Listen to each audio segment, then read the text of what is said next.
कांग्रेस के नेताओं की आदत है कि वो सिर्फ मोदी सरकार, बीजेपी और पीएम मोदी के विरोध में लगे रहते हैं। लेकिन अब जो वो कर रहे हैं उस चक्कर में खुद ही उनकी पोल खुलती जा रही है। हर मुद्दे पर राहुल गांधी को झटका लग रहा है।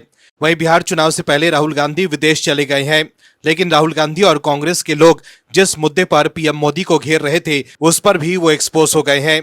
कांग्रेस के बड़े नेता ने खुलासा का ऐसा बम फोड़ा है कि कांग्रेस के लिए जवाब देना मुश्किल हो गया है।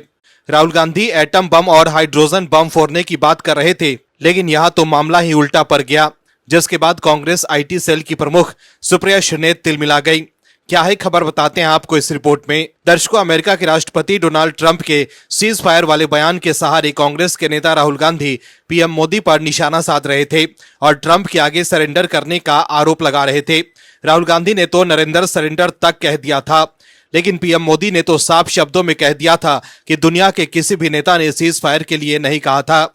लेकिन अब जो खुलासा हुआ है उससे साफ हो गया है कि कौन अमेरिका के आगे सरेंडर करता है। दरअसल 26/11 मुंबई अटैक पर सालों बाद एक बड़ा खुलासा हुआ है। कांग्रेस के दिग्गज नेता पी चिदम्बरम ने कबूल किया है कि अमेरिका के दबाव के कारण उस वक्त की यूपीए सरकार ने 26/11 के बाद पाकिस्तान पर जवाबी एक्शन नहीं लिया था। चिदम्बरम ने बताया कि 26/11 के बाद यूपीए सरकार ने अंतर्राष्ट्रीय दबाव और खासकर अमेरिका और विदेश मंत्रालय की सलाह के कारण पाकिस्तान के खिलाफ सैन्य कार्रवाई नहीं की। पी चिदम्बरम ने कहा कि उनके मन में बदले की कार्रवाई का विचार जरूर आया था, मगर सरकार ने सैन्य कदम न उठाने का फैसला किया। चिदम्बरम ने एक समाचार चैनल को दिए इंटरव्यू में कहा है, पूरी दुनिया दिल्ली पर उतर आई थी और हमें युद्ध शुरू न करने को कह रही थी। हमलों के बाद अंतर्राष्ट्रीय समुदाय की प्रतिक्रिया को याद करते हुए पी चिदम्बरम ने कहा कि उस समय अमेरिकी विदेश मंत्री कोंडोलीजा राइस रही मुझसे और प्रधानमंत्री से मिलने के लिए 26/11 के 2 या 3 दिन बाद आई और उन्होंने कहा कि कृपया जवाबी कार्रवाई न करें।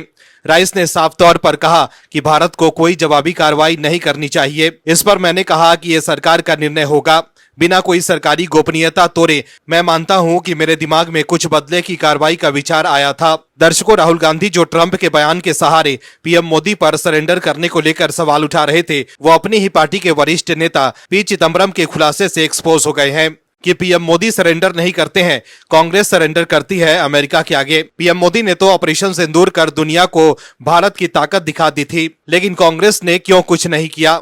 वहीं अब इस खुलासे के बाद बीजेपी हमलावर हो गई है। केंद्रीय मंत्री प्रहलाद जोशी ने कहा है कि पूर्व केंद्रीय मंत्री पी चिदम्बरम ने स्वीकार किया कि देश पहले से ही जानता था कि मुंबई हमलों को विदेशी ताकतों के दबाव में गलत तरीके से हैंडल किया गया। वहीं बीजेपी प्रवक्ता सुधांशु त्रिवेदी ने कहा है कि पी चिदम्बरम ने कहा कि 26/11 हमले के बाद जब वो गृह मंत्री बने तो उनका विचार था पाकिस्तान पर कार्रवाई होनी चाहिए, लेकिन तत्कालीन पार्टी नेतृत्व ने उसकी अनुमति नहीं दी। अब इससे स्पष्ट हो जाता है कि पाकिस्तान के साथ डील करने के लिए कांग्रेस नेतृत्व का रुझान क्या था। वहीं बीजेपी प्रवक्ता शहजाद पूनावाला ने आरोप लगाया है कि चिदम्बरम पहले तो गृह मंत्री बनने से हिचकिचा रहे थे, बाद में सैन्य कार्रवाई चाहते थे, लेकिन अन्य लोग हावी हो गए। उन्होंने सवाल उठाया कि क्या सोनिया गांधी या तत्कालीन पीएम मनमोहन सिंह ने इस फैसले को रोका और क्यों यूपीए सरकार अमेरिका के दबाव में काम कर रही थी। वहीं अब गाजा में सीज फायर से जुड़े अमेरिकी राष्ट्रपति डोनाल्ड ट्रंप के प्रस्ताव पर पीएम मोदी ने उम्मीद जताई है कि ट्रंप के इस प्रस्ताव को सभी पक्षों का समर्थन मिलेगा। पीएम मोदी ने सोशल मीडिया प्लेटफॉर्म एक्स पर लिखा है कि हम गाजा संघर्ष को समाप्त करने के लिए अमेरिकी राष्ट्रपति डोनाल्ड ट्रंप की व्यापक योजना का स्वागत करते हैं। वहीं पीएम मोदी के इस पोस्ट को शेयर कर कांग्रेस आईटी सेल की प्रमुख सुप्रिया श्रीनेत ने एक्स पर लिखा है कि ट्रंप ने पहले 50% टैरिफ लगाया, फिर हमारे फार्मा पर 100% टैरिफ लगाया, 46 बार सीज फायर कराने का श्रेय लिया। यहाँ मोदी जी उनकी तारीफ करते नहीं थक रहे। देश बड़ा या ट्रंप, ऐसे भी क्या मजबूरी है।